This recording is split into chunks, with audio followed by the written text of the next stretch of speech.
조선시대 한 고을에 길복이라 불리는 사내가 살고 있었습니다. 그는 가진 것이라고는 몸뚱이 하나뿐인 가난한 사람이었지만 타고난 힘이 장사였습니다. 그리고 싸움 하나는 이 고을에서 누구도 따라올 자가 없을 만큼 뛰어났습니다. 하지만 무엇보다 길복을 특별하게 만든 것은 마음속 깊이 새겨진 의로움이었습니다. 억울한 일을 당한 이가 있거나 약한 자를 괴롭히는 일을 보면 길복은 결코 외면하지 않았습니다. 자신이 다치고 얻어맞더라도 끝끝내 정의를 실현하고자 한 사람이었죠. 그런 길복에게는 연하라 불리는 아내가 있었습니다. 연하는 마음씨 곱고 서방을 잘 따르는 좋은 부인이었습니다. 연하는 고운 얼굴에 자태가 단아하고 기품이 있어 고을 사람이라면 누구나 한 번쯤은 돌아보게 만드는 미인이었습니다. 그녀의 빼어난 외모와 몸매는 남정네들의 눈을 자극하기에 충분하였죠. 고을의 사내들은 그녀가 장터에 나오면 하고 있던 일을 멈추고 고개를 돌렸습니다. 어떤 사내는 연하가 마시는 물동이의 물을 몰래 훔쳐가기도 하였습니다. 연하의 자태를 그리며 밤마다 꿈을 꾸는 이들도 있었죠. 그러나 누구도 감히 다가설 수는 없었습니다. 길복이라는 두려운 존재가 그림자처럼 연하를 지키고 있었기 때문이죠. 길복과 연하는 비록 가진 것은 없었지만 매일같이 서로를 도우며 살아가고 있었습니다. 아침이면 길복은 집 앞에 작은 밭을 일구었고 연하는 품팔이일을 찾아 마을을 돌며 걸음을 옮겼습니다. 그러나 그러한 노력이 쌓여도 형편은 나아지지 않았습니다. 되려 집안에는 쌀독이 비어가고 옷가지마저 닳아가고 있었습니다. 한겨울에는 입을 옷이 부족했습니다. 연하의 손가락 끝이 터져 피가 맺힐 만큼 추웠고 길복은 가죽도 아닌 천 조각을 엮어 발을 싸매고서야 겨우 밖을 나설 수 있었죠. 그렇게 추운 날 밤이면 둘은 서로의 손을 잡고 조용히 속삭이곤 하였습니다. 이 추운 겨울도 곧 지나갈 것이다. 반드시 내가 너의 손이 다시는 얼지 않도록 할 것이야. 길복의 말에 연하는 고개를 끄덕이며 말하였습니다. 서방님이 있어 아무리 혹독한 추위여도 모두 견뎌낼 수 있사옵니다. 소첩은 지금도 마음이 따뜻하옵니다. 그 무렵 연하의 미모에 대한 이야기는 점점 고을 안에서 번져나가기 시작하였습니다. 마침내 그 소문은 고을 수령인 치만의 귀에도 들어갔습니다. 치만은 성격이 나쁘고 탐욕스러운 사람이었습니다. 그는 백성들의 재물을 빼앗고 사치와 여색을 즐기는 자였습니다. 그런 그에게 연하라는 여인의 미모는 단순한 구경거리가 아니라 반드시 소유해야 할 물건처럼 여겨졌습니다. 그래도 고운 여인이라고 하였느냐? 그 길복이라는 놈은 대체 무슨 수로 그런 여인을 얻었단 말이냐? 사내로서의 체면이 서지 않느니라. 그는 손에 들고 있던 부채를 내려놓으며 한참을 생각에 잠겼고 곧 그 얼굴에는 탐욕스러운 웃음이 떠올랐습니다. 며칠 뒤 치마는 야밤에 사람들을 불러 모았습니다. 그 무리들은 본래 관아의 심부름을 맡던 자들이었으나 치만의 사적인 일에도 거침없이 쓰이는 이들이었습니다. 치마는 낮은 목소리로 말하였습니다. 이 일을 그르치면 너희 목이 달아날 줄 알아라. 조용히 아무 흔적을 남기지 말고 그 여인을 데려오도록 하라. 그날 밤 길복과 연하는 추위를 피해 불을 피워놓고 잠을 자고 있었습니다. 불빛이 희미하게 남아있는 그 밤중 관가의 부하들이 조심스럽게 담을 넘고 소리 없이 집 안으로 들어갔습니다. 그들은 미리 풀어둔 끈과 이불을 들고 안으로 들어섰습니다. 연하는 깊은 잠에 빠져 있었고 길복 또한 피로에 지쳐 움직이지 않았습니다. 부하들은 숨소리조차 죽인 채로 연하를 조심스럽게 이불로 감싸들어서 꽁꽁 묶었습니다. 그 후에 연하를 들쳐업고 재빠르게 방을 나갔습니다. 길복이 그 기척을 느낄 새도 없이 연하는 납치되고 말았습니다. 그렇게 연하는 깊은 밤중에 자신의 의지와는 상관없이 이불에 쌓인 채 관아로 끌려가고 말았던 것입니다. 연하는 정신을 차렸을 때 낯선 방 안에 홀로 누워 있었습니다. 방 안은 화려하게 꾸며져 있었습니다. 벽에는 비단 병풍이 펼쳐져 있었으며 탁자 위에는 향냄새가 은은하게 피어오르고 있었습니다. 그녀는 낯선 분위기에 경계하며 몸을 일으켰고 잠시 뒤 문이 열리며 치만이 조용히 들어섰습니다. 치만은 부드러운 표정을 지었으나 눈빛은 묘하게 들떠 있었습니다. 그는 연화 앞에 음식을 내놓게 하였습니다. 그리고 곧 뒤따라 들인 상자 안에는 붉은 비단 위에 올려진 옥귀골이며 금팔찌 같은 값비싼 보석들이 드러났습니다. 치마는 연화를 바라보며 말하였습니다. 이 모든 것은 그대를 위한 것이요. 고생은 이제 그만하고 이곳에서 편히 지내시오. 연화는 보석들을 바라보며 한동안 말이 없었습니다. 거절하지도 않았고 탐내지도 않았지만 그녀의 눈빛이 조금씩 흔들리기 시작하는 듯 하였습니다. 그녀는 끝내 아무 말 없이 고개를 숙였고 손끝으로 옷자락을 매만졌습니다. 치마는 그 눈빛을 놓치지 않았습니다. 그는 천천히 연화 쪽으로 다가와 자리에 앉았고 방 안의 공기는 점점 무거워졌습니다.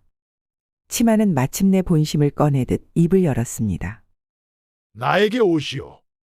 그러면 이 모든 것들이 당신 것이 될 것이오. 그대도 이제는 편하고 즐거운 삶이 무엇인지도 알아야 할 것이 아니오. 그 말은 치만 나름대로의 달콤한 회유였습니다.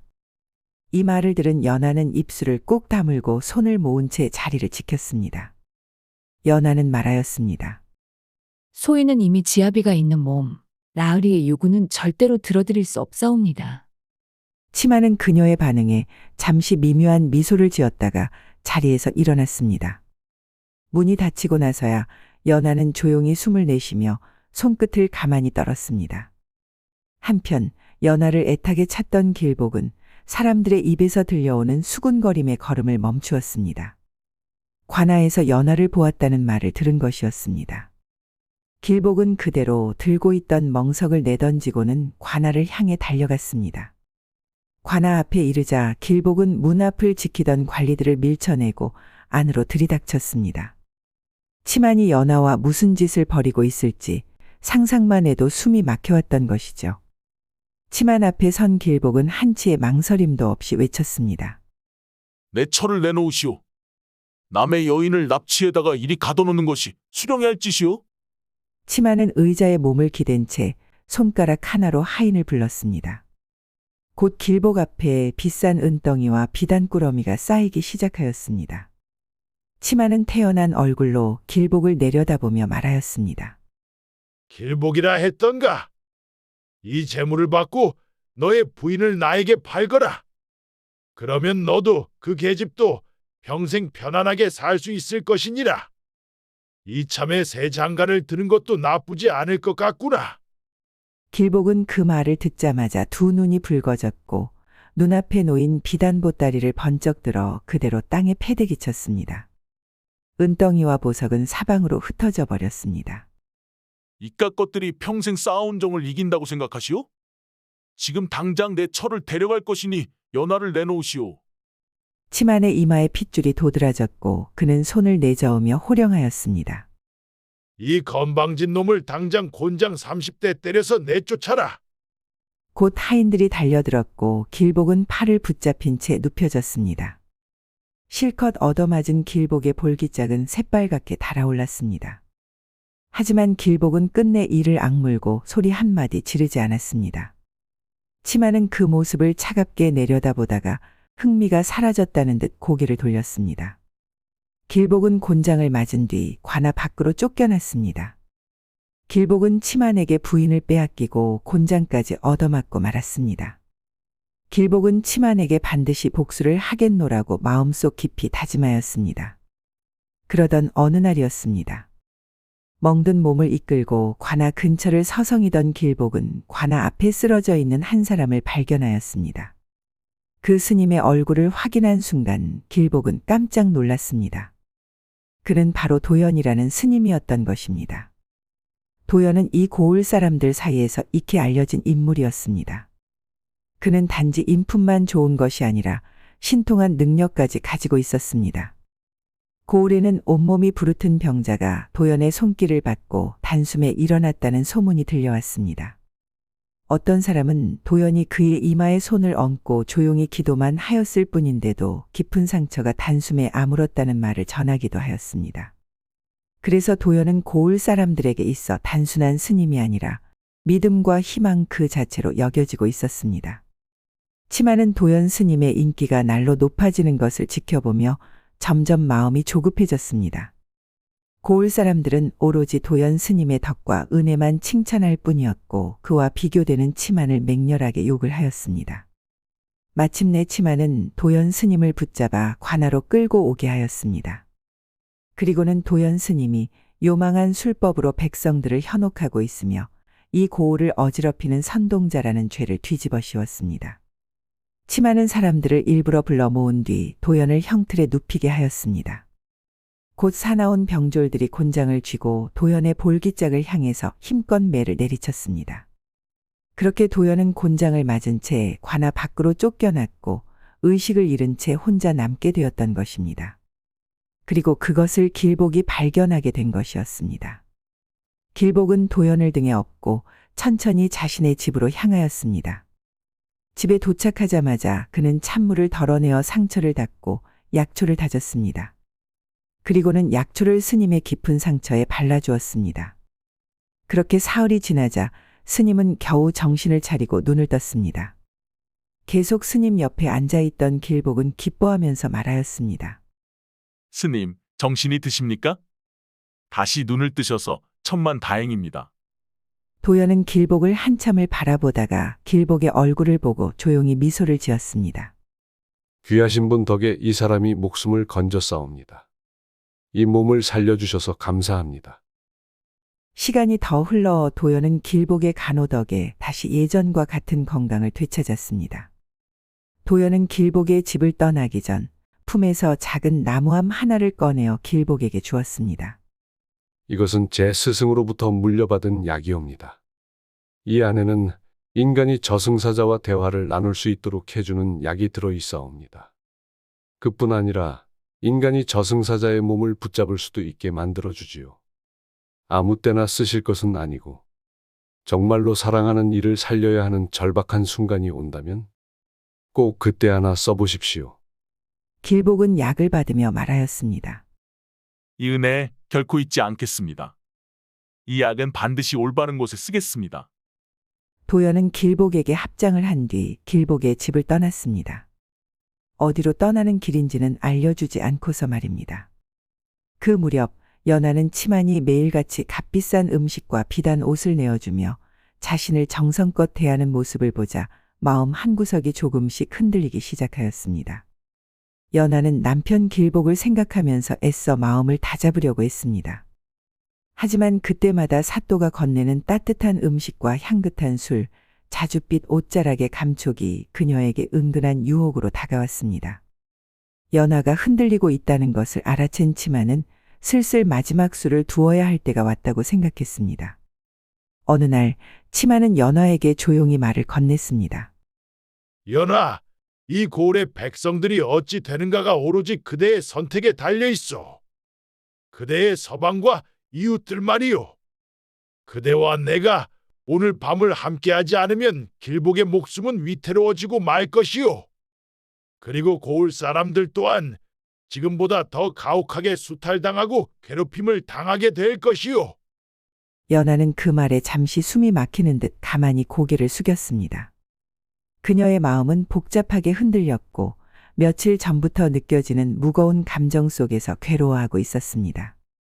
사또에게서 받았던 그 호의와 관심을 완전히 외면할 수도 없는 일이었습니다. 우선 서방의 목숨은 살리고 봐야 할 일이었습니다. 결국 연하는 조용히 사또에게 고개를 끄덕였습니다. 그날 밤 연하는 마침내 치만과 같이 잠자리에 들게 되었습니다. 연하는 그가 그녀의 어깨에 입을 맞출 때 더 이상 몸을 돌리지 못하였습니다. 연하는 치만의 그것이 자신에게 닿을 때마다 알 수 없는 감정이 일어나는 것을 느꼈습니다. 밤이 깊어가는 동안 연하는 사또의 아랫도리가 묵직하게 밀려드는 그 느낌에 당황하면서도 점차 그 감각에 몸을 맡기게 되었습니다. 결국 그녀는 사또의 물건에서 느껴지는 강한 기세와 묵직한 무게감 때문에 자신도 모르게 하룻밤 동안은 완전히 빠져들고 말았습니다. 치만의 움직임은 느리지만 점점 더 깊고 확실해졌습니다. 이에 연하는 억눌렸던 감각들이 서서히 열리면서 사또의 그것에 몸을 맡기게 되었습니다.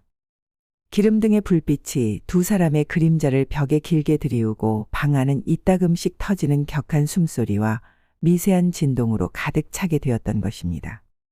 그렇게 밤은 지나갔고 하얀 천을 꼭 움켜쥔 채 자리에서 일어난 연하는 창가에 서서 조용히 눈을 감았습니다. 자신이 고을 사람을 혹독하게 수탈하는 사또와 함께 밤을 지새우며 함께 즐겼다는 사실이 떠올랐습니다. 그러자 연하는 자기 자신이 부끄러워서 견딜 수가 없었습니다. 그리고 이 일이 길복에게 얼마나 무거운 상처가 될지를 생각하니 연하는 참을 수 없는 죄책감에 사로잡히게 되었던 것입니다. 그리하여 연하는 마음을 다시 다잡았습니다. 연하는 다시금 길복만을 바라보겠노라고 굳게 결심하였던 것입니다. 하지만 치마는 한 번 품에 안긴 여인을 다시 놓아줄 마음은 없었습니다. 그는 기회를 엿보며 다시 연하를 불러들였고 마치 연하가 제 것인 양 행동하기 시작하였습니다. 치마는 이제 연하가 자신의 여인이라 믿고 있었던 것입니다. 치마는 부드러운 말투로 연하를 자신의 방으로 들였습니다. 치마의 방으로 들어온 연하는 말했습니다. 더 이상은 사또의 명을 따를 수 없사옵니다. 이제 그만 저를 서방 곁으로 보내주시옵소서. 그 말에 치마의 눈썹이 경련하듯 일그러졌고 곧 화가 난 목소리로 말하였습니다. 그날 밤 분명 너도 나와 함께 즐기고 있었다. 이제 와서 무슨 체면을 차리려 하는 것이냐? 연하는 고개를 획 돌린 채 대답하지 않았습니다. 치마는 그 태도에 잔뜩 화가 나서 분노를 사기지 못하였습니다. 거의 다 넘어왔다고 생각했는데 전보다도 더 차가워진 태도였습니다. 치마는 손에 쥐고 있던 찻잔을 내동댕이 치며 벌떡 일어섰습니다. 그리고는 분노에 가득 찬 얼굴로 문을 열어 힘센 사내를 불러들였습니다. 치마는 사내에게 명령하였습니다. 전연에게 똑똑히 매운맛을 보여주도록 해라. 그리고 지 주제를 알도록 옥에 가두어라. 사내는 치마의 눈치를 살피다가 연하를 끌고 나갔습니다. 연하는 아무 말 없이 눈을 감고 있었고 이내 곤장이 그녀를 내려치기 시작하였습니다. 연하는 엄청난 아픔의 소리를 질렀습니다. 매질이 끝나자 치마는 연하를 옥에 가두었습니다. 차디찬 감옥 안 연하는 집단 위에 몸을 웅크리고 앉아 있었습니다. 그 어두운 감옥 속에서 연하는 몸과 마음을 다잡으려고 애를 썼습니다. 연하는 차디찬 감옥 안에 홀로 갇혀 있었습니다. 연하는 상처를 제대로 돌보지 못한 채로 점점 기운을 잃어갔습니다. 햇빛 한 줄기 들지 않는 감옥 안은 눅눅하고 어두웠습니다. 연하는 누울 자리조차 없이 벽에 기대어 조용히 숨을 고르고 있었습니다. 그녀의 얼굴은 창백하였고 입술은 말라 있었으며 숨을 쉴 때마다 작고 힘없는 소리가 새어나왔습니다. 처음 며칠은 혹시나 길복이 자신을 구하러 오지 않을까 하는 희망으로 눈을 떴습니다. 하지만 그 기대는 점점 사라져갔습니다. 치마는 연하에게 물과 음식도 제대로 주지 못하게 하였고 치료와 약도 전혀 허락하지 않았습니다. 연하는 그렇게 조용히 그리고 지친 숨결 속에서 세상과 점점 멀어져 갔습니다. 마지막 순간 연하는 벽에 몸을 기댄 채로 하늘을 올려다보며 조용히 말했습니다. 서방님, 정말 죄송하옵니다. 그리고는 숨을 거두었습니다. 감옥 안은 더욱 고요해졌고 그곳에는 깊은 정적만이 감돌았습니다. 그렇게 연하는 고요히 눈을 감게 되었던 것이죠. 그 사실을 들은 치마는 하인들에게 시신을 치우라고 명하였습니다. 관아의 하인들은 연하의 몸을 조심성 없이 감옥에서 데리고 나와 보자기에 싸서 관아 밖에 던져놓고 돌아섰습니다. 연하의 몸은 아직도 찬 기운을 머금고 있었습니다. 마을 사람들로부터 연하가 죽었다는 소식을 들은 길복은 단숨에 관아로 달려갔습니다. 길복은 마당 한켠에 조용히 놓여있는 연하를 본 순간 그대로 무릎을 꺾고 주저앉았습니다. 길복은 말없이 다가가 연하의 몸을 부드럽게 안아 올렸고 차갑게 식은 얼굴을 바라보며 입술을 깨물었습니다. 길복의 눈가에는 눈물이 흘렀고 두 손은 미세하게 떨렸습니다. 길복은 연하의 얼굴을 가슴에 꼭 끌어안고 참아왔던 눈물을 터뜨리며 울음을 쏟아내었습니다. 연하를 데리고 집에 돌아온 길복은 품에 안은 연화의 얼굴을 가만히 들여다보았습니다. 마치 잠든 사람처럼 평온한 표정이었지만 그 고요함이 오히려 길복의 가슴을 더욱 아프게 하였습니다. 그는 조심스레 연화의 머리카락을 쓸어넘기며 중얼거렸습니다. 연화야, 제발 다시 눈을 뜨거라. 나는 너 없이는 더 살 수가 없단 말이다.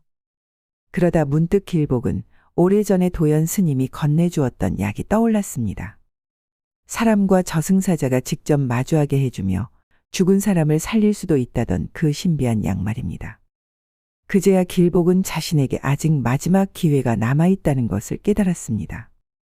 길복은 품 안에서 작은 나무 상자를 꺼내었습니다. 그 상자 안에는 도연 스님이 전해주었던 약이 조심스럽게 담겨 있었죠. 길복은 떨리는 손으로 그 약을 집어들고 연화의 곁에 조용히 앉았습니다. 그리고는 연화의 손을 꼭 잡은 채 눈을 감고 약을 삼켰습니다. 그리고 밤사이 연화 곁에 가만히 앉아서 저승사자를 기다렸습니다. 얼마의 시간이 흘렀는지 알 수 없었지만 공기마저 얼어붙는 듯한 고요함 속에서 갑작스레 낯선 기운이 감돌기 시작하였습니다. 그리고 이내 문틈 사이로 희미한 그림자가 스르르 안으로 들어섰습니다. 그 그림자는 천천히 모습을 드러내며 마침내 연화의 곁에 조용히 멈추어 섰습니다. 저승사자가 나타난 것이었죠.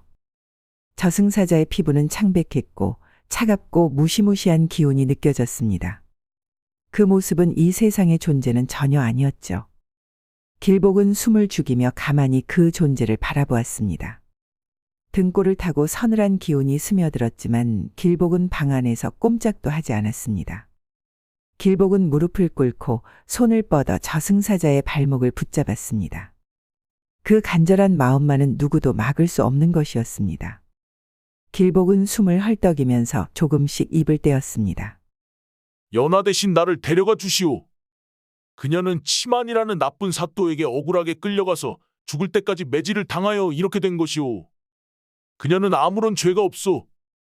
제발 연화 대신 나를 데려가 주시오. 이렇게 빌겠소이다. 길복의 눈빛에는 간절함과 절박함이 가득 담겨 있었습니다. 저승사자는 당황한 표정으로 길복을 내려다보았습니다. 보통 산 사람이라면 자신을 볼 수 없는 게 당연했습니다. 근데 눈앞에 이 남자는 자신을 보는 것을 넘어 자신의 다리를 붙잡고 있었습니다. 뿐만 아니라 힘이 어찌나 센지 평소 반항하던 사람들도 쉽게 제압했던 그 저승사자가 쉽게 뿌리치고 갈 수 없었죠. 길복의 손은 여전히 저승사자의 발목을 끝까지 놓지 않았습니다. 당황한 저승사자는 길복과 한참 동안 실랑이를 벌이다 이내 지쳐 주저앉았습니다. 그리고 길복의 말을 곰곰이 생각하다가 입을 열었습니다. 그 사또 치만이라 했느냐?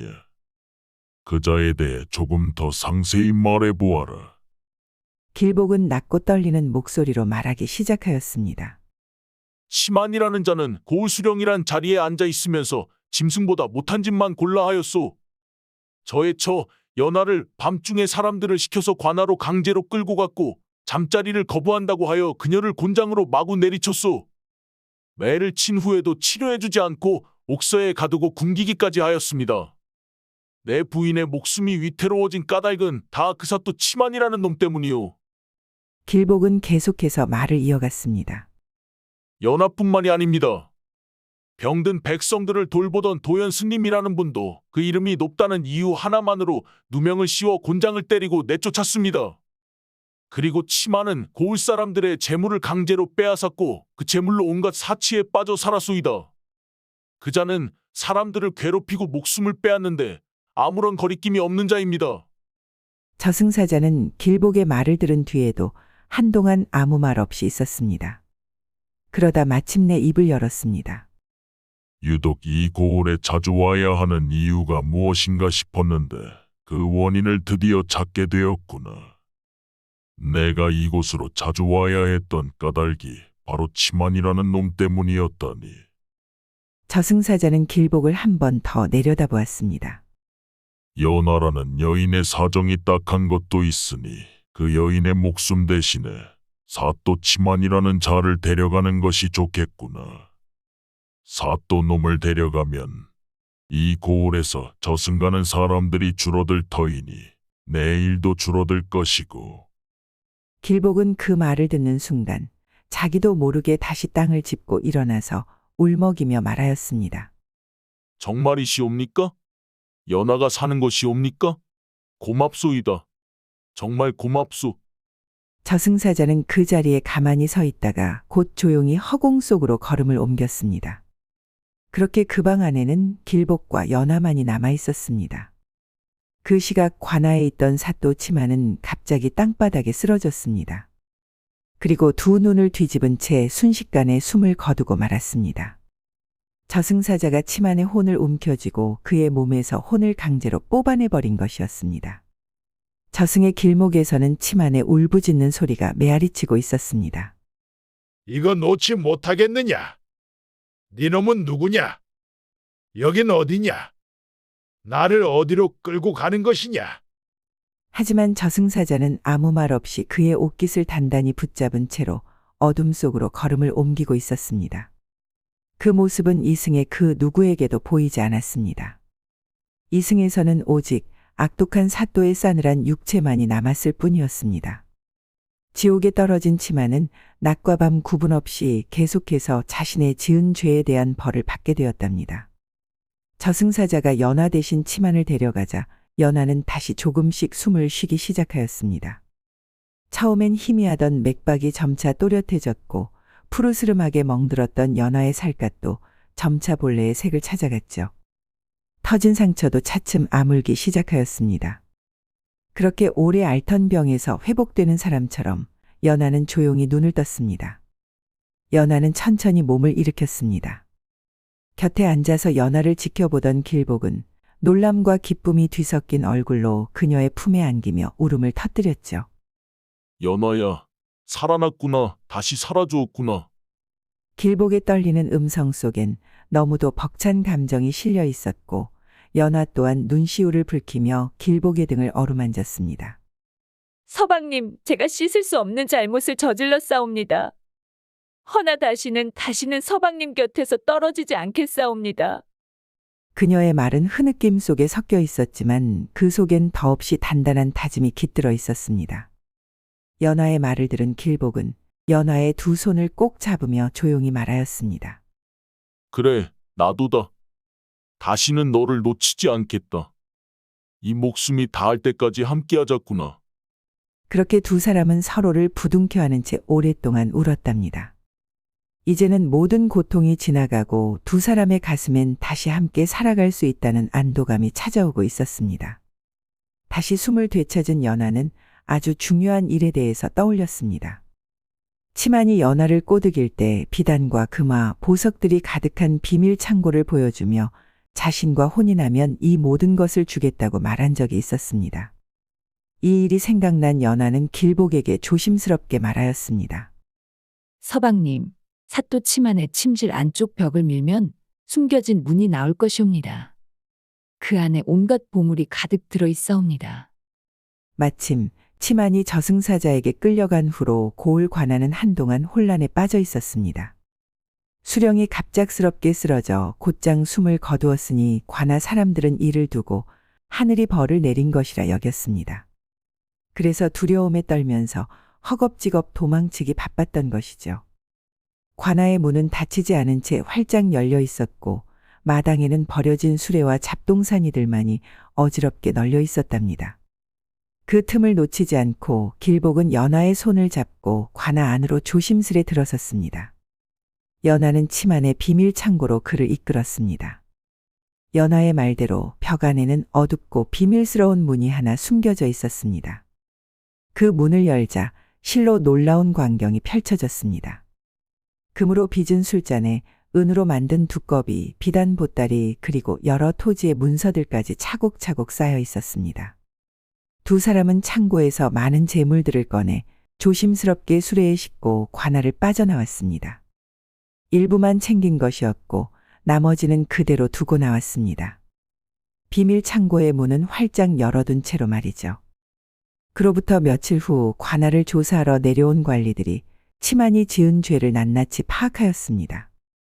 그리고 그의 비밀 창고에 쌓여있던 재물까지 모두 꺼냈습니다. 그리고는 치만에게 피해를 입은 고을 사람들을 조사하여 그들에게 골고루 나누어 주었습니다. 비단과 금은보와 토지 문서들은 결국 원래 주인에게 다시 돌아가게 되었습니다. 고을 사람들은 감격에 눈물을 흘렸고 서로 부둥켜 안고 좋아하며 하늘에게 감사 인사를 드렸습니다. 그중 한 노인이 무릎을 꿇고 눈물을 흘리며 말하였습니다. 하늘이 도우신 게 분명합니다. 그 누구도 벌하지 못한 자를 하늘께서 데려가신 겁니다. 잔혹한 사또 치만이 사라지고 나니 이 고을에 다시 볕이 들기 시작하였습니다. 노인의 말대로 그날 이후 고을의 풍경은 조금씩 달라졌습니다. 텅 비었던 쌀독에는 다시 곡식이 쌓였고 막혔던 굴뚝마다 다시 연기가 피어오르기 시작하였습니다. 사내들은 밭을 갈고 여인들은 웃음꽃을 피웠으며 아이들은 맨발로 뛰어놀며 웃음을 터뜨렸습니다. 길복과 연하는 재물을 가득 실은 수레를 끌고 집으로 돌아왔습니다. 수레는 무거워서 흔들렸고 지나가는 이들은 그 속을 들여다보며 입을 다물지 못하였죠. 그리하여 두 사람은 마침내 함께 집으로 돌아왔고 그날 이후로는 달라진 삶이 시작되었답니다. 길복은 먼저 넓고 튼튼한 기와집을 지었습니다. 푸른 기와가 아침 햇살에 반짝였고 지붕 끝에는 봉황이 앉은 듯 하였죠. 집 주위로는 널찍한 마당이 펼쳐졌고 그 옆에는 풍성한 밭과 푸른 잔디가 깔린 연못까지 있었답니다. 그리고 머슴들을 들여서 힘든 일을 맡기고 말과 소도 몇 마리나 사서 머슴들에게 농과 밭을 갈도록 하였답니다. 옛날에는 땀을 뻘뻘 흘리며 지게를 지고 다니던 길복이 이제는 말 위에 앉아 마을을 거닐고 있었습니다. 이것은 그야말로 신분이 하늘과 땅 차이처럼 달라진 셈이었습니다. 고을 사람들은 그 모습을 보고는 혀를 내둘렀습니다. 앞에서는 웃고 뒤에서는 배가 아파서 눈을 흘기기 일쑤였답니다. 하지만 길복과 연하는 다른 이들의 시선을 신경 쓰지 않았습니다. 두 사람은 무엇보다도 다시 함께할 수 있다는 것을 가장 큰 복으로 여기고 있었죠. 매일 아침이면 길복과 연하는 손을 꼭 잡고 마당을 거닐며 서로에게 말했습니다. 연하야, 다시는 너를 잃지 않겠다. 그러면 연하는 조용히 웃으며 대답하였죠. 서방님, 저도 다시는 떠나지 않겠사옵니다. 평생 서방님만을 위해 살아갈 것이옵니다. 연하는 한 번 죽었다가 살아난 뒤로는 건강하게 오래오래 살아가게 되었습니다. 연하는 커다란 기와집에서 마님 소리를 들으면서 자식을 낳았습니다. 그리고 늙을 때까지 따뜻하고 평온한 삶을 누리게 되었답니다. 길복은 악한 사또 때문에 하마터면 연하를 완전히 잃을 뻔했지만 평소 착한 행실 덕분에 저승사자가 찾아왔어도 부인의 목숨을 구해낼 수 있었습니다. 그 힘든 고난의 길을 길복은 오직 사랑과 의지 하나로 이겨낸 것입니다. 그리고 마지막에는 전보다 더 큰 행복을 얻게 되었습니다. 길복의 이야기는 끝내 부인을 포기하지 않은 한 사내의 의지와 사랑의 증표인 것입니다. 잠시 후 다음 이야기가 시작됩니다. 노총각 복만이는 조선 팔도를 돌아다니며 약초를 캐는 것이 업이었습니다. 생김새는 투박했으나 산과들의 초목에 관해서는 누구보다 해박했고 특히 여인들의 마음을 달래는 약초에는 일가견이 있었죠. 40이 넘은 나이에도 장가를 들지 않은 것은 산골 여인들과의 하룻밤의 인연으로도 외로움을 달랠 수 있었기 때문이랍니다. 오늘은 어디 좋은 약초가 좀 있으려나. 복만이는 칡넝쿨로 만든 끈을 허리에 질끈 동여매고 깊은 산속으로 들어갔습니다. 그날은 유독 깊숙이 들어갔던 탓일까 어느새 길을 잃어버렸죠. 웬 놈의 산이 이리 깊은가? 길은 어디로 난 거지? 발끝에 걸린 돌덩이에 넘어지려는 순간 복만이의 눈에 이상한 것이 들어왔습니다. 이게 웬 빛인가? 낙엽 사이로 은은하게 빛나는 무언가. 복만이는 그 빛을 따라가다 숨이 멎는 광경을 보았죠. 땅에서 솟아오른 100년은 좋게 묵은 산삼이었습니다. 사람의 형상을 닮은 그 산삼은 마치 두 다리를 벌리고 서 있는 여인의 모습 같았죠. 신봤다 신봤어. 하늘이 내게 이런 보물을 내려주셨으니 감사의 제사는 올려야지. 그는 준비해온 술을 땅에 뿌리고 정중히 절을 올렸습니다. 산신령님, 복만이 이놈에게 큰 복을 내려주셔서 감사합니다. 이 은혜 잊지 않고 베풀며 살겠습니다. 제사를 올리고 길을 나서는데 희미한 신음소리가 들리는 게 아니겠어요. 거기 누구요? 복만이가 소리를 따라가자 한 노인이 큰 바위 옆에 쓰러져 있는 게 아니겠어요. 수염이 희끗한 그 노인은 며칠째 굶주린 듯 안색이 창백한 것이 곧 숨이 넘어갈 듯하였습니다. 노인장, 정신 차리시오. 어찌 이런 깊은 산중에 혼자 계십니까? 노인의 숨결이 희미한 게 죽어가는 듯 하였죠. 복만이는 망설임 없이 주머니에서 방금 캔 산삼을 꺼내 들었습니다. 노인장, 이걸 드셔보세요. 이걸 드시면 좀 정신이 드실 겁니다. 복만이는 산삼의 뿌리 끝을 씹어 즙을 내고는 노인의 입에 조심스레 넣어주었습니다. 노인은 처음엔 거부하는 듯했으나 곧 산삼의 효험인지 정신을 차리기 시작했습니다. 자네가 내 목숨을 구해주었구먼.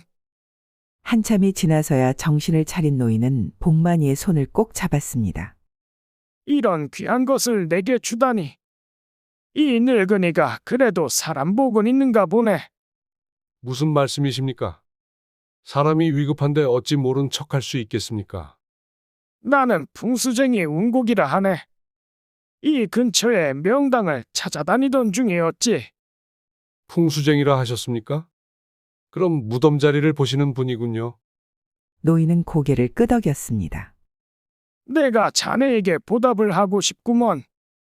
이 산에 아주 특별한 명당 자리가 있다네. 죽은 사람이 묻혀서 산자식 낳는 자리라고 하지. 그게 무슨 말씀이십니까? 글쎄, 나도 그런 자리는 처음 보았네. 이 산에 곰처럼 생긴 바위 있지? 그 옆에 늙은 뽕나무가 한 그루 있는데 바로 그 자리일세. 죽은 이를 그곳에 묻으면 생명의 기운이 생겨날 듯한 명당이었지. 복만이는 반신반의했으나 노인의 진지한 표정에 그럴 수도 있겠다 싶었습니다. 자네가 내 생명의 은인이니 이 비밀을 알려주는 것이네. 꼭 필요한 때가 오면 그 자리를 생각해보게나. 복만이는 노인과 헤어진 뒤 다시 길을 나섰습니다. 어두워지는 산길, 멀리서 희미한 불빛이 보이는 게 아니겠어요. 저기 인가가 있나 보구먼. 방향도 없이 걷던 복만이의 발걸음이 자연스레 불빛을 향해 움직였습니다. 숲을 빠져나와 작은 언덕을 넘자 초가집 한 채가 눈에 들어왔죠. 규모는 크지 않았으나 아담하고 단정한 집이었습니다. 쌀이 담장 너머로 비치는 은은한 호롱불이 그를 반겼죠. 문을 두드리자 30 후반쯤 되어 보이는 여인이 나왔습니다. 긴 속눈썹에 볼이 홀쭉한 여인은 낯선 사내의 모습에 놀라며 경계의 눈빛으로 복만이를 바라보았죠. 누구시오? 그녀의 목소리는 깊고 차분했으나 오랫동안 사람을 만나지 않은 듯한 어색함이 묻어났습니다. 달빛 아래 그녀의 얼굴을 본 복만이는 순간 가슴이 두근거렸죠. 길 잃은 약초꾼입니다. 산속에서 길을 헤매다 이제야 인가를 발견했소. 하룻밤만 묵어갈 수 있을까 해서요. 복만이는 공손히 허리를 굽혀 인사를 올렸죠. 그의 대범한 체격과 묵직한 목소리가 여인의 경계심을 조금 누그러뜨린 듯했습니다. 여인은 잠시 망설이더니 문을 열어주었죠. 들어오세요. 남편을 여의고 저 혼자만 사는 처지라 좀 불편하실 텐데. 그녀는 말끝을 흐렸습니다. 혼자 사는 과부의 집에 낯선 사내를 들이는 것이 망설여진 듯했죠. 하지만 깊은 산 중에 하룻밤 묵어갈 곳을 찾는 나그네를 그냥 돌려보낼 수는 없는 노릇이었습니다. 복만이가 들어서자 과부는 부엌으로 가 밥상을 차렸죠. 소박하지만 정갈한 밥상이었습니다. 산나물 몇 가지와 간장, 된장찌개 그리고 막 지은 보리밥이 김을 모락모락 피우고 있었죠.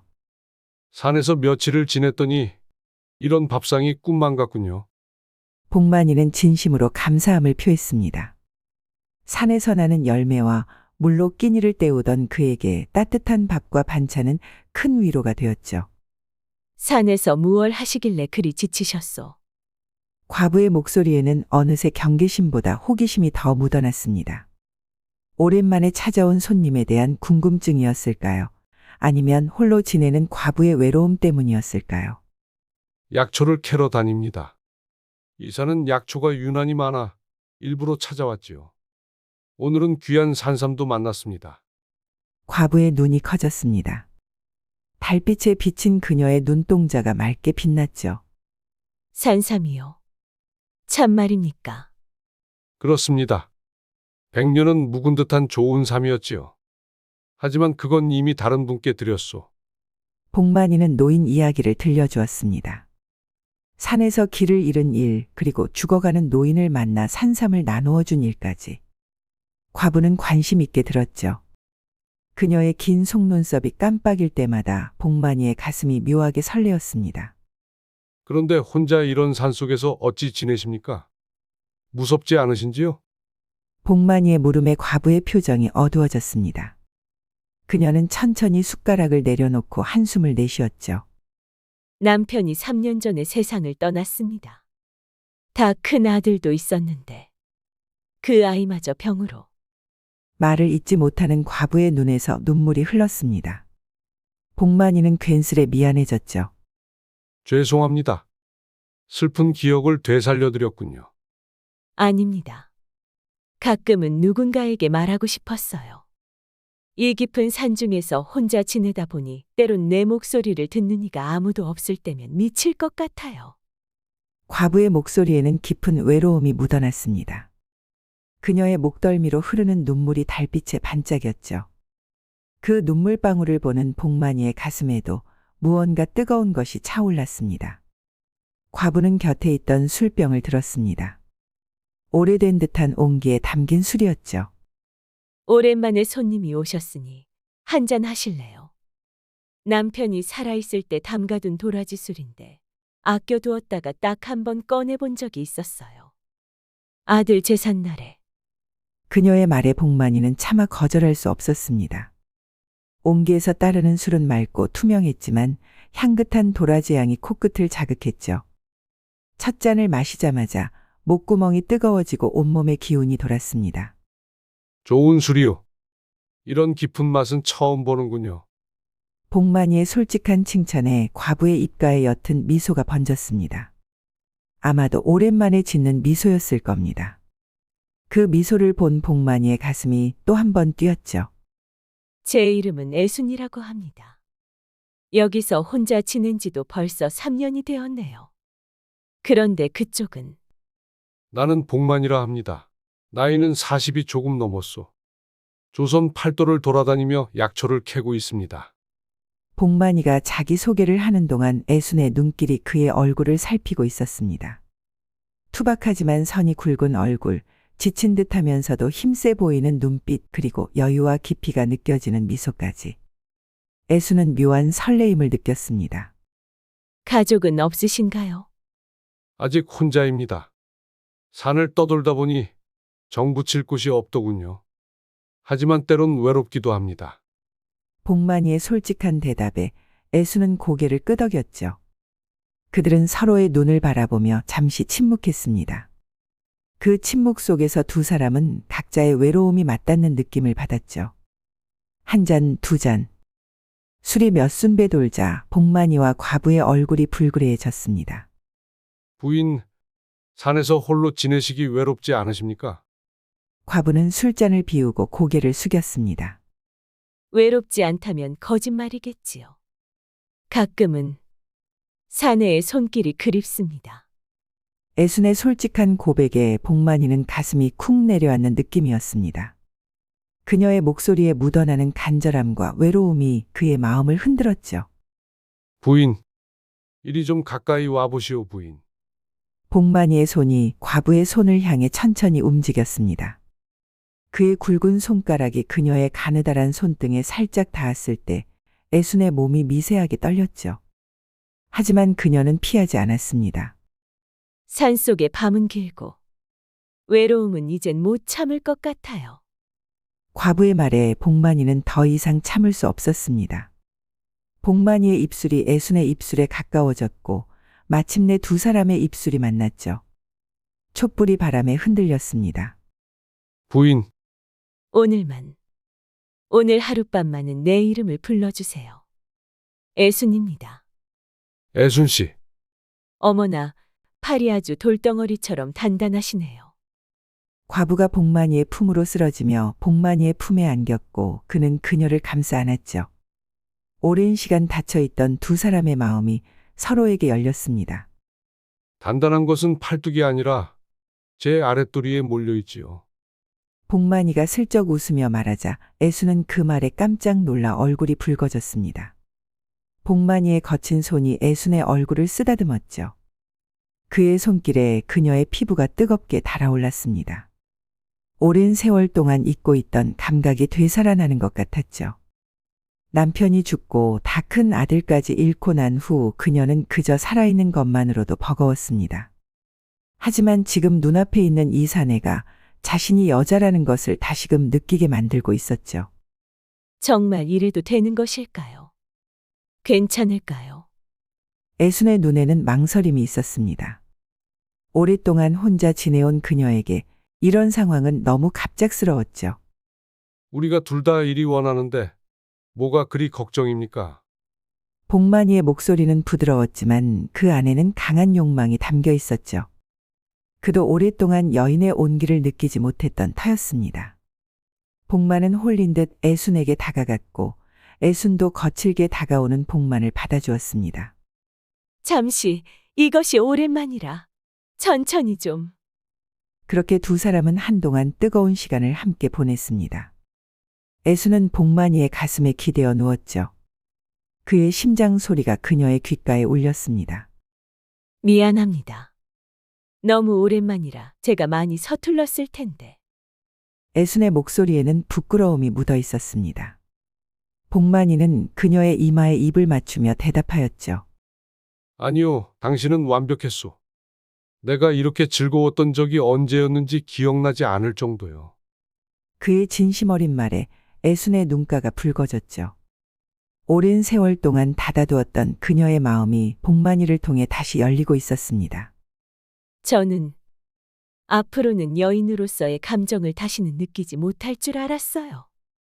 남편이 떠난 후 나는 그저 살아있는 송장처럼 하루하루를 버텨냈지요. 하지만 당신과 함께한 오늘 밤, 다시 여인이 된 것 같았습니다. 복만이는 그녀의 눈물을 손가락으로 닦아주었죠. 나도 마찬가지요. 평생을 홀로 산과 들을 떠돌며 살았지만 오늘 밤처럼 내 자리를 찾은 듯한 느낌은 처음이요. 두 사람은 서로를 바라보며 미소 지었죠.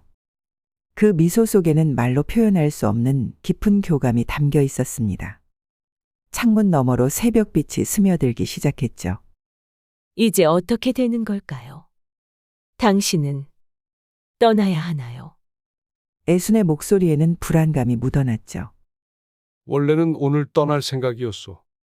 하지만 이왕 인연이 닿은 거 며칠 더 머물러도 좋을 것 같소. 당신이 원한다면 말이오. 애순의 눈이 반짝였죠. 그녀는 복만이의 손을 꼭 잡았습니다. 조금만 더 머물러 주세요.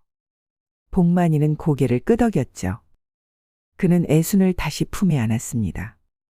두 사람의 몸은 다시 뜨거워졌고 그들은 또 한 번 서로의 품 안에서 환희를 찾았죠. 그들의 욕망은 식을 줄 몰랐습니다. 그렇게 복만이는 하룻밤 머물 생각으로 찾아온 과부의 집에서 벌써 한 달이 넘게 머물게 되었죠.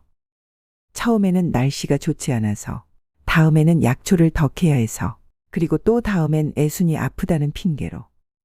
그렇게 하루하루 머무는 이유를 만들어가며 두 사람은 서로에게 더욱 빠져들었습니다. 하루는 복만이 뒤주 위에 놓인 작은 유골함과 나무로 깎은 장승 인형을 유심히 살펴보았습니다. 평소에도 보았던 것들이지만 이상하게도 오늘따라 그 장승 인형이 눈에 들어왔죠. 이건 무엇입니까? 애순의 표정이 어두워졌습니다. 제 아들의 유골함입니다. 그리고 저 나무 인형은 아들이 생전에 가장 아끼던 것이지요. 아들이 장승인형을 좋아했습니까? 애수는 고개를 끄덕였습니다. 우리 아들은 특별했어요. 다른 아이들처럼 활이나 칼을 가지고 놀지 않고 저 장승인 형만 끼고 살았지요.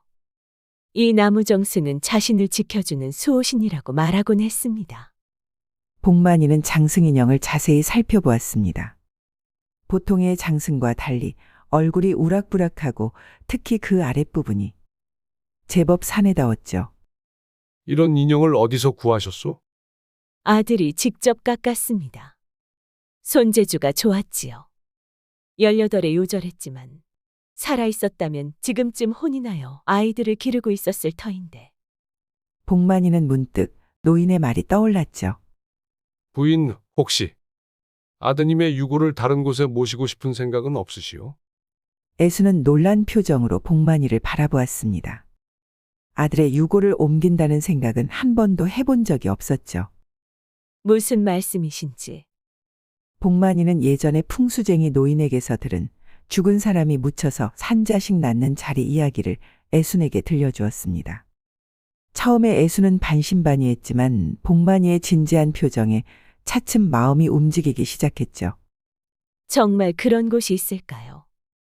믿을 수야 없지만 이렇게 방에 두는 것보다 양지 바른 곳에 묻어주는 게 더 좋지 않을까요? 애수는 복만이의 말을 곰곰이 생각했습니다. 어쩌면 이것이 자신의 삶에 새로운 희망을 가져다 줄지도 모른다는 생각이 들었죠. 한번 그렇게 해볼까요? 이튿날 두 사람은 서둘러 아침을 먹고 준비를 시작했습니다. 복만이는 호미와 삽을 챙기고 애수는 아들의 유골함과 장승인형을 작은 보자기에 정성스레 싸두었죠. 복만이는 노인이 알려준 대로 곰처럼 생긴 바위를 찾아 헤맸죠. 산을 두루 돌아다니다 마침내 그 바위와 늙은 뽕나무를 발견했습니다. 이곳이구나. 복만이가 기쁜 목소리로 외쳤죠. 바위는 과연 큰 곰이 웅크리고 앉아있는 듯한 모양이었고 그 옆에는 오래된 뽕나무 한 그루가 서 있었습니다. 복만이는 바위 주변을 살피다가 문득 멈춰섰죠. 이 바위 모양이 어디서 본 듯한데. 그가 곰바위의 둥그스름한 형태를 유심히 바라보며 중얼거렸습니다. 애순이 다가와 바위를 보더니 갑자기 웃음을 터뜨렸죠. 아이고 참, 이 바위가 영손이 장승인형 모양과 비슷합니다. 복만이도 그제야 깨달았습니다. 곰바위의 둥그스름한 둔덕 두 개가 마치 장승인형의 아랫부분과 어찌나 닮았던지 두 사람은 웃음을 참을 수 없었죠. 노인장이 모호하게 말씀하시더니 이런 뜻이었나 봅니다. 복만이가 웃으며 말했습니다. 아이고 부끄러워라. 하필 이런 곳에 우리 아들을 묻어야 한다니. 애수는 얼굴을 붉히며 웃었죠. 그래도 두 사람은 마음을 다잡고 무덤 자리를 파기 시작했습니다. 복만이가 호미로 땅을 팠고 애수는 옆에서 돕고 있었죠. 그렇게 애순과 복만이는 함께 아들의 유골함을 새로운 자리에 정성껏 묻었습니다. 애수는 마지막으로 장승인형을 유골함 옆에 넣었죠. 영손아, 이제 좋은 곳에서 편히 쉬거라. 어미는 네가 그리울 때마다 이곳을 찾아오마. 묘를 다 쓰고 난 뒤 복만이와 애수는 손을 꼭 잡고 집으로 돌아왔습니다. 그날 밤 한바탕 일을 한 터라 몸은 피곤했지만 마음은 이상하게 설레었죠. 오늘 흙냄새가 많이 나는구려. 함께 목욕을 하지 않겠소? 복만이가 장난스레 말했죠. 애수는 웃으며 대답했습니다. 내가 물을 데워 놓을 테니 잠시 기다리세요. 잠시 후 애순이 따뜻한 물을 들고 방으로 돌아왔습니다. 그녀는 수건을 적셔 복만이의 얼굴과 팔, 가슴을 닦아주기 시작했죠. 복만이는 그녀의 섬세한 손길에 눈을 감았습니다. 부인의 손길은 약초보다 더 좋은 약이오. 당신도 참. 오늘따라 말씀이 많으시네요. 애수는 웃으며 말했지만 그녀의 손길은 점점 더 부드러워졌죠. 복만이는 갑자기 애순의 손을 잡고 그녀를 끌어당겼습니다.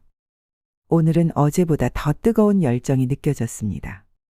오늘 무덤의 기운을 받아 그런지 내 몸이 더욱 뜨거워진 것 같소만. 복만이가 장난스레 말했죠.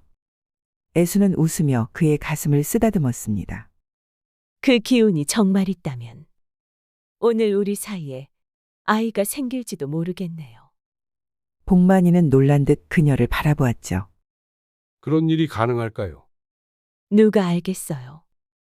노인장 말씀대로 죽은 자가 산 자식을 낳는 자리라면 우리에게도 기적이 일어날지 모르지요. 복만이는 애순을 더욱 강하게 끌어안았죠. 두 사람의 몸이 하나가 되자 방 안에는 뜨거운 열기가 감돌았습니다. 촛불 그림자가 벽에 흔들리며 춤을 추었죠. 두 사람은 그날 밤 복잡한 감정을 뒤로하고 마지막 밤의 사랑을 나누었습니다. 마지막 밤이라는 생각에 더욱 간절하고 격렬하게 서로의 몸을 끌어안았죠. 이제 떠나셔야 하나요? 잠자리에 누운 애순이 복만이에게 물었죠.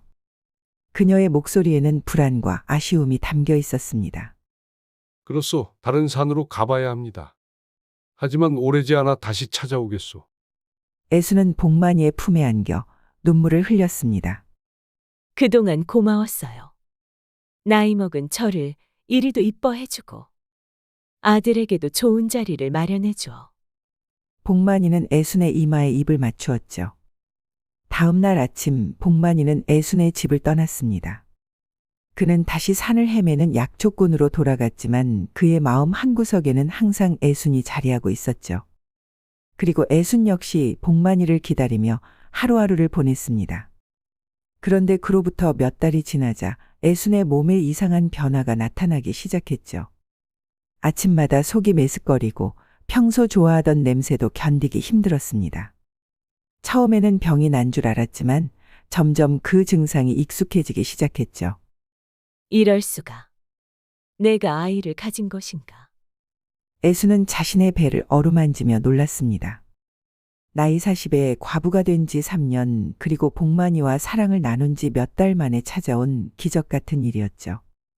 그녀의 눈에서는 기쁨의 눈물이 흘러내렸습니다. 내가 그이의 아이를 갖게 되다니. 애수는 즉시 복만이에게 소식을 전하고 싶었지만 그가 어디로 갔는지 알 수 없었습니다. 그저 언젠가 그가 약속대로 돌아오기를 기다릴 수밖에 없었죠. 애수는 복만이의 아이를 뱃속에 품은 채 더욱 정성스럽게 아들의 묘소를 돌보았습니다. 시간이 흘러 애순의 배가 불러올수록 아랫마을 사람들의 수군거림도 커져갔죠. 과부가 홀로 아이를 가졌다는 소문이 퍼지자 사람들은 그녀를 손가락질하기 시작했습니다. 하지만 애수는 개의치 않았죠. 그녀에게는 이 아이가 복만이와의 사랑의 증표였으니까요. 그러던 어느 날 애순이 아들의 묘소를 찾아갔을 때였습니다. 무덤 주변이 어딘가 달라 보였죠. 누군가 다녀간 흔적이 있었습니다. 주변을 살펴보니 장승인형을 묻었던 자리가 파헤쳐져 있었습니다. 이게 어찌 된 일인가?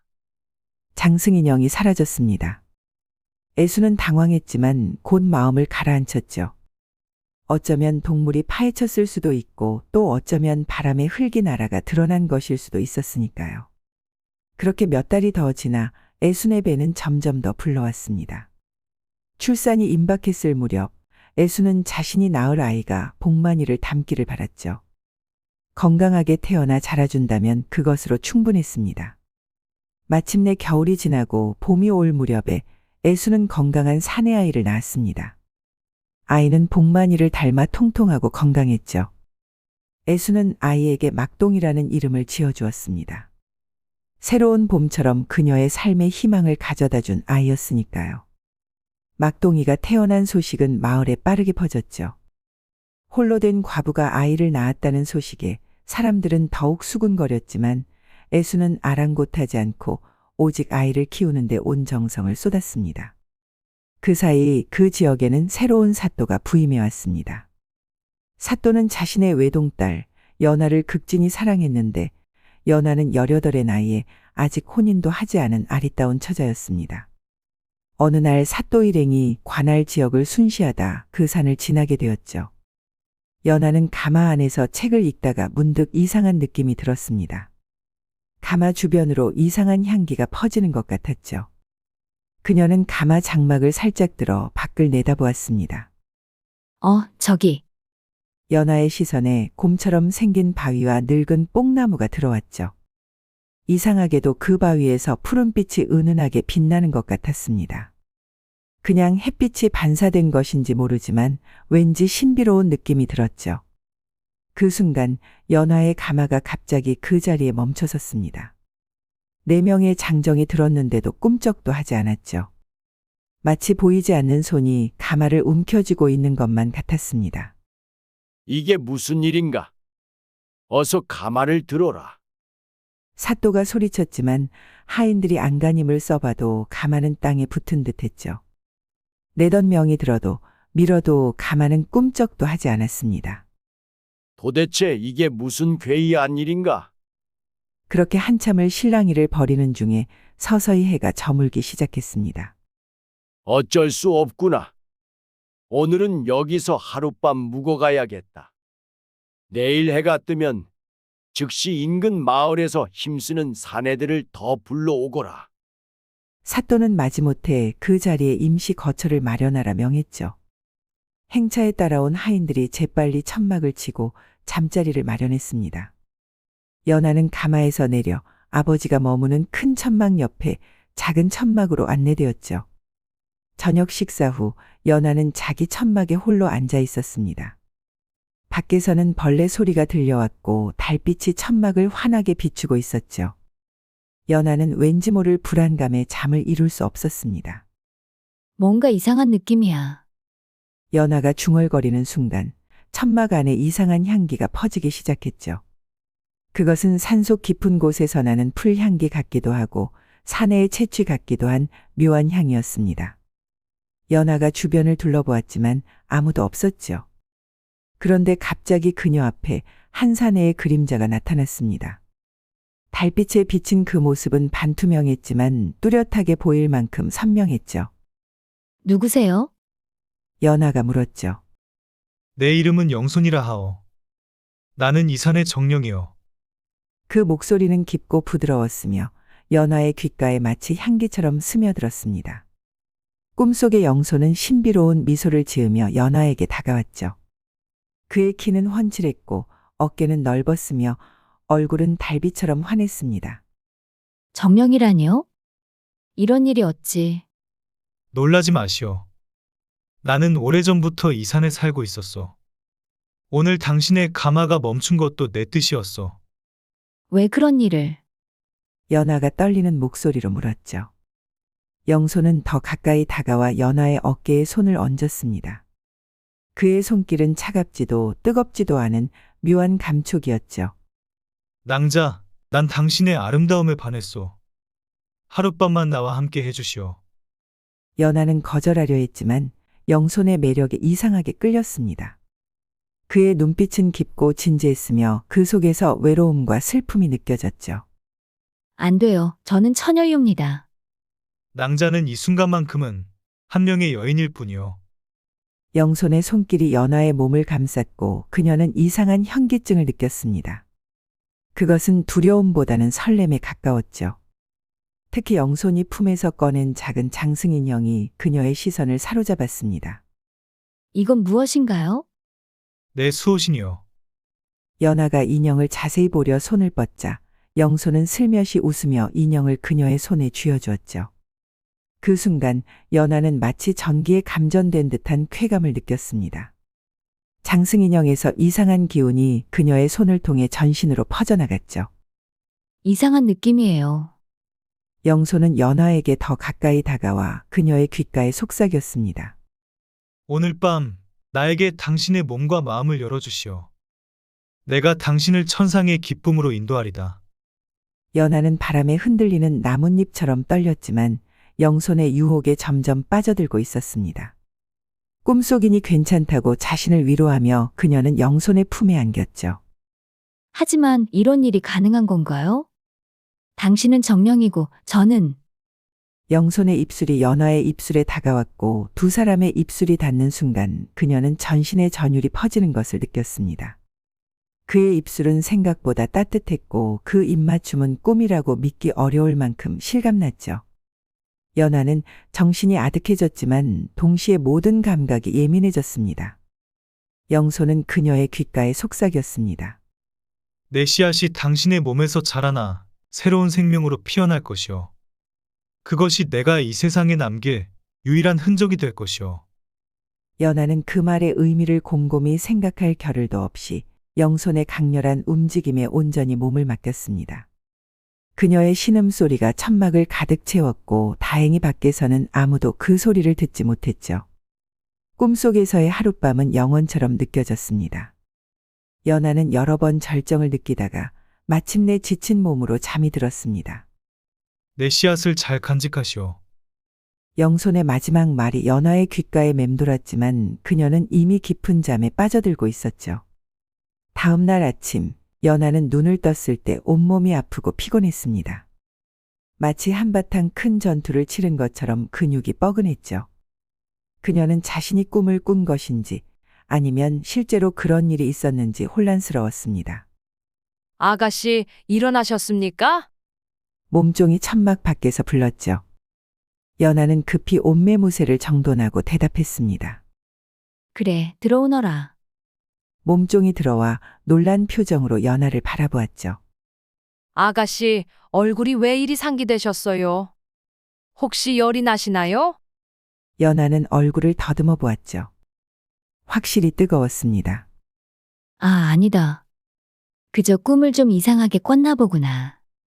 몸종은 이상하다는 눈길을 보내며 대야에 물을 담아왔죠. 연하가 세수를 하는 동안 몸종이 천막 안을 정리하다가 갑자기 소리쳤습니다. 아가씨, 이게 뭐죠? 연하가 돌아보니 몸종의 손에는 작은 나무 조각이 들려 있었습니다. 이게 뭐지? 연하가 나무 조각을 받아들고 보니 그것은 장승인형의 일부분이었습니다. 아가씨, 혹시 밤중에 누가 들어왔던 건 아닐까요? 아니, 그럴 리가. 연하가 말했지만 그녀의 얼굴은 더욱 붉어졌죠. 꿈이라고만 생각했던 일이 혹시 현실이었던 걸까? 하지만 어떻게 그럴 수 있겠습니까? 이상한 일이네요. 이불도 좀 젖어 있어요. 몸종의 말에 연하는 더욱 당황했죠. 그녀는 재빨리 나무 조각을 소매 속에 숨겼습니다. 그냥 내가 땀을 많이 흘린 것 같아. 괜찮아, 신경 쓰지 마. 마침 밖에서 사또의 목소리가 들렸죠. 어찌 되었느냐? 가마가 움직이는가? 하인들이 대답했습니다. 네, 대감. 이상하게도 아침이 되니 가마가 멀쩡히 움직입니다. 연하의 가마는 이상하게도 다시 움직이기 시작했죠. 하지만 연하의 몸 상태는 이상했습니다. 머리가 어지럽고 속이 메스꺼렸죠. 어서 갈 준비를 하거라. 더 이상 이 괴이한 곳에 머물고 싶지 않구나. 사또의 명령에 일행은 서둘러 짐을 챙기고 행차를 재개했죠. 연하는 가마에 올라타며 마지막으로 곰바위를 바라보았습니다. 그 순간 그녀는 바위 위에 서 있는 영손의 모습을 본 것 같았죠. 하지만 눈을 비비고 다시 보니 아무도 없었습니다. 연하는 소매 속에 나무 조각을 꼭 쥐었죠. 이것만은 분명 현실이었습니다. 그녀는 그것을 자신의 보물처럼 간직하기로 했죠. 몇 달 후 연하의 배가 불러오기 시작했습니다. 비밀리에 의원을 불러 진맥을 받은 사또는 경악했죠. 이게 어찌 된 일인가? 내 딸이 회임을 했다고? 연하는 그 누구와도 관계를 맺은 적이 없었습니다. 단지 그날 밤 꿈속의 남자만이. 아버님, 저는 정말 아무것도 하지 않았어요. 단지 꿈에서. 사또는 그 말을 믿을 수 없었죠.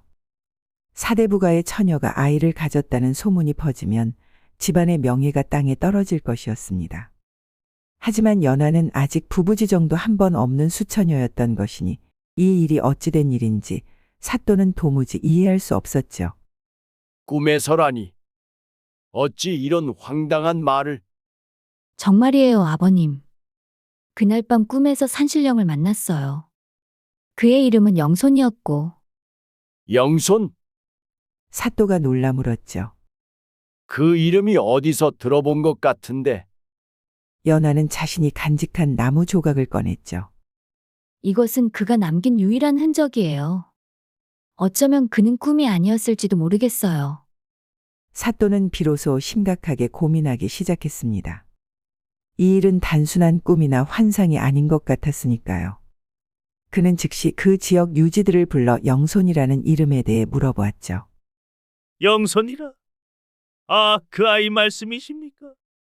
한 아전이 말했습니다.